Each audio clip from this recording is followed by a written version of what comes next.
Hello friends, इस video में हम लोग जीएस के मोस्ट इंपॉर्टेंट क्वेश्चन डिस्कस करेंगे जो बार बार रिपीट होते रहते हैं। सभी क्वेश्चंस इंपॉर्टेंट हैं, इसलिए वीडियो लास्ट तक ज़रूर देखिएगा। तो चलिए शुरू करते हैं आज का वीडियो। और ये रहा पहला क्वेश्चन।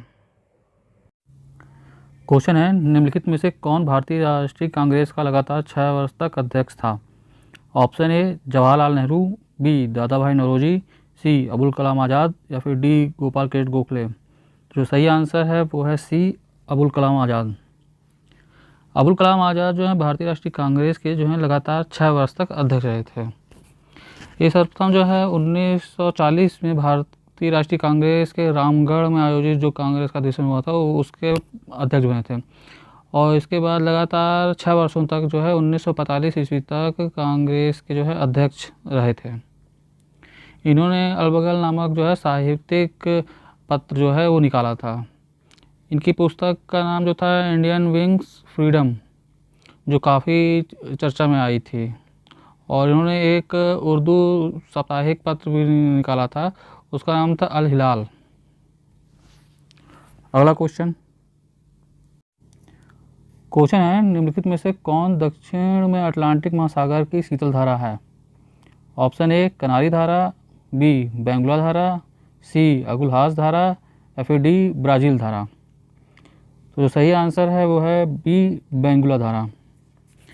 बेंगुला धारा जो है ये शीतल धारा है दक्षिण अटलांटिक महासागर की। और जो इसमें और धाराएं हैं, गर्म धाराएं इनकी यहाँ अटलांटिक महासागर की, उसमें जो है उत्तरी विस्फीति जल धारा है, फ्लोरिडा है, और गल्फ स्ट्रीम, दक्षिणी विस्फीति धारा और ब्राज़ील धारा, ये सब जो हैं ये अटलांटिक महासागर जो है उसकी गर्म धाराएं हैं।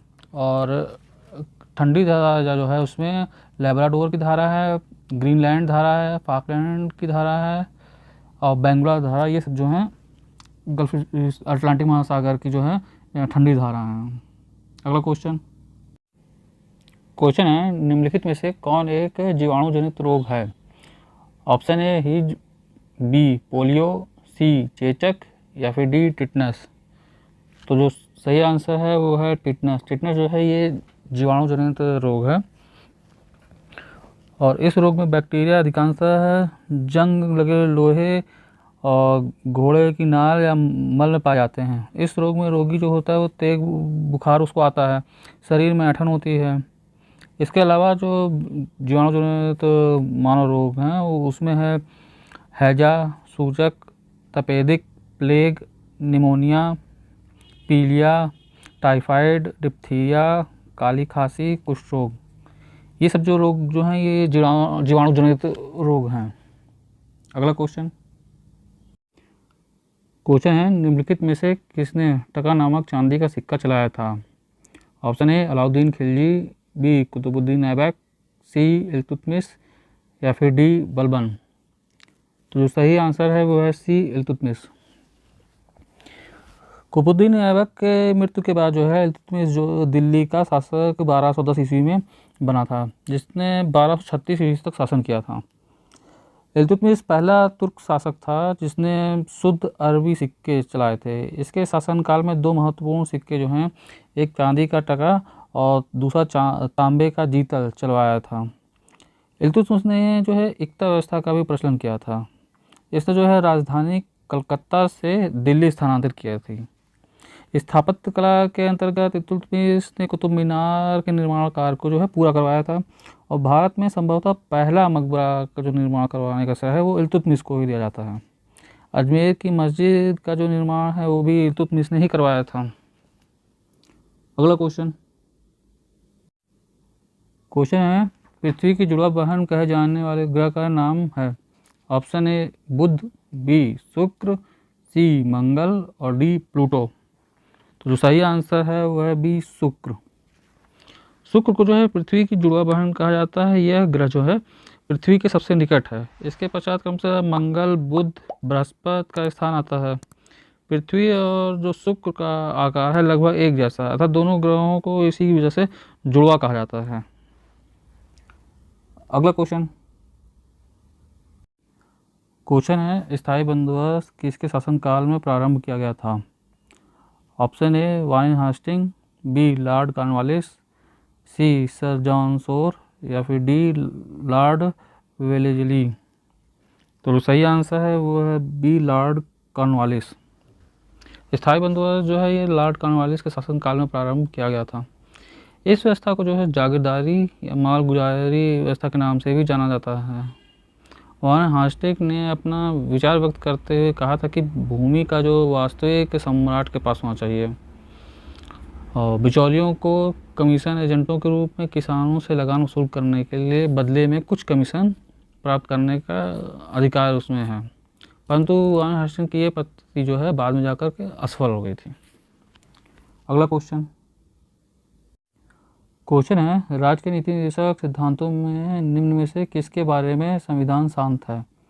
ऑप्शन ए प्रौढ़ शिक्षा, बी कर्मचारियों को निर्वाह मजदूरी, सी गरीबों को निःशुल्क विधायकी सहायता या फिर डी बालकों को प्रारंभिक शिक्षा जब तक कि वह 6 वर्ष की आयु ना प्राप्त कर लें। तो इसमें जो सही है वो है प्रौढ़ शिक्षा। राज्य के नीति निर्देशक सिद्धांत का वर्णन जो है संविधान के भाग 4 में अनुच्छेद 36 से 51 तक किया गया है। इसके जो प्रेरणा है वो आयरलैंड के संविधान से मिलती है। प्रौढ़ शिक्षा के बारे में जो है राज्य के नीति निर्देशक सिद्धांत का वर्णन जो है उसका वर्णन नहीं किया गया है।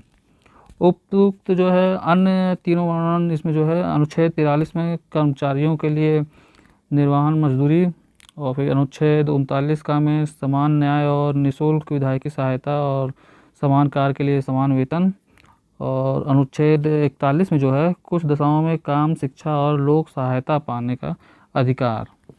उसमें ये 3-4 जो हैं नीति निर्देशक सिद्धांतों में इनका वर्णन किया गया है और प्रौढ़ शिक्षा का जो है इसमें कहीं कोई वर्णन नहीं है। अगला क्वेश्चन है निम्न में से कौन कांग्रेस रेडियो पर भारत छोड़ो आंदोलन की अवधि में नियमित रूप से कार्यक्रम प्रसारित करता था? Option A Jayaprakash Narayan, B Subhash Chandra Bose, C Ram Manohar Lohia या फिर डी सीता कृपलानी। तो जो सही आंसर है वो है सी राम मनोहर लोहिया। भारत छोड़ो आंदोलन को जो है अगस्त क्रांति के नाम से भी जाना जाता है। इसकी शुरुआत जो है 8 अगस्त 1927 को गांधी जी के प्रसिद्ध नारे करो या मरो के साथ शुरू हुई थी। राम मनोहर लोहिया, बी.एम. खाकर, नादियान अखबार प्रिंटर और उषा मेहता ने राष्ट्रीय तथा अंतर्राष्ट्रीय समाचारों को लोगों तक पहुंचाने के लिए कांग्रेस रेडियो की स्थापना की थी।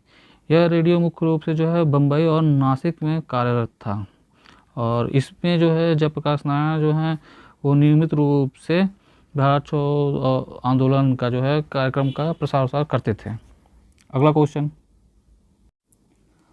है गंगा नदी की एकमात्र सहायक नदी जिसका उद्गम मैदान में है उसको चिन्हित कीजिए।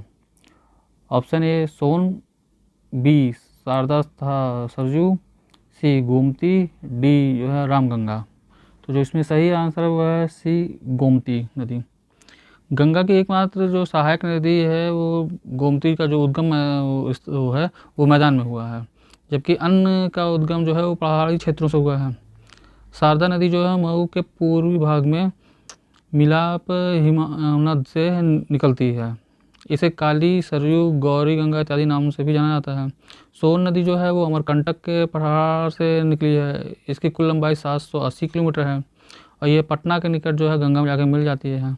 रामगंगा नदी जो है ये गढ़वाल हिमालय से नैनीताल के निकट से निकलती है और ये कन्नौज में जाकर गंगा से मिल जाती है। और गोमती नदी जो है ये गाजीपुर के निकट जो है गंगा में जाके मिलती है। अगला क्वेश्चन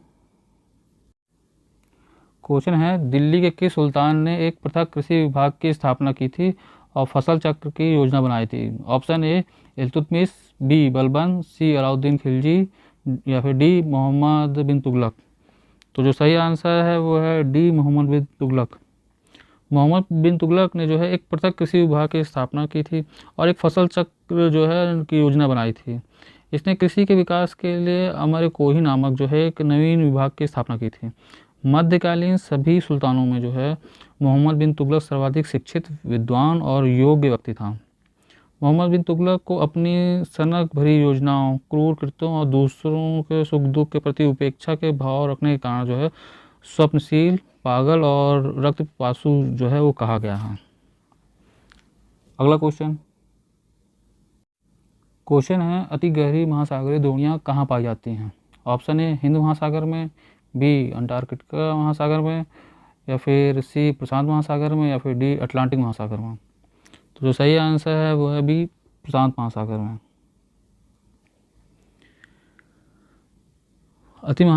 गहरी जो महासागरीय द्रोणियाँ हैं वो प्रशांत महासागर में पाई जाती हैं। यहाँ की प्रमुख द्रोणियाँ इस प्रकार हैं, फिलीपींस की द्रोणी, फिजी की द्रोणी, पूर्वी ऑस्ट्रेलिया की द्रोणी, जेफ्रीज की द्रोणी, पेरू और चिली की द्रोणी। प्रशांत महासागर जो है विश्व का सबसे बड़ा महासागर है।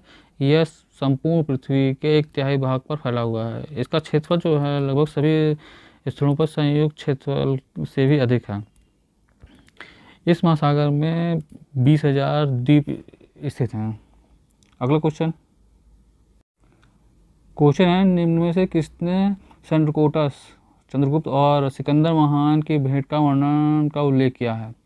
Option A Pliny, B Justin, C Strabo, या फिर डी मेगास्थनीज। तो जो सही आंसर है वो है डी मेगास्थनीज। मेगास्थनीज ने जो है ये चंद्रगुप्त और सिकंदर महान की भेंट का उल्लेख किया है। मेगास्थनीज जो है यूनानी राजदूत था जिसने सेल्यूकस निकेटर ने चंद्रगुप्त मौर्य के दरबार में भेजा था। इसने इंडिका नामक जो है पुस्तक लिखी थी जिसका मूल पांडुलिपि उपलब्ध नहीं हुआ है। स्ट्रेबो, डायोडोसस, एरियन और प्लिनी जैसे रोमन लेखकों का उदाहरणों का संग्रह जो किसी भी न किसी रूप में इंडिका से संबंधित है। इंडिका के रूप में हमारे पास इन्हीं से साक्ष्य मिलते हैं। तो ये थे जीएस के most important questions. I hope ये वीडियो आपको पसंद आया होगा। वीडियो आपको कैसा लगा कमेंट बॉक्स में ज़रूर बताएं। पसंद आया है तो अपने ग्रुप में ज़रूर से शेयर करें और प्रवीण मंत्रा को लाइक, सब्सक्राइब और शेयर करना ना भूलें। आज के लिए इतना ही। Thank you friends.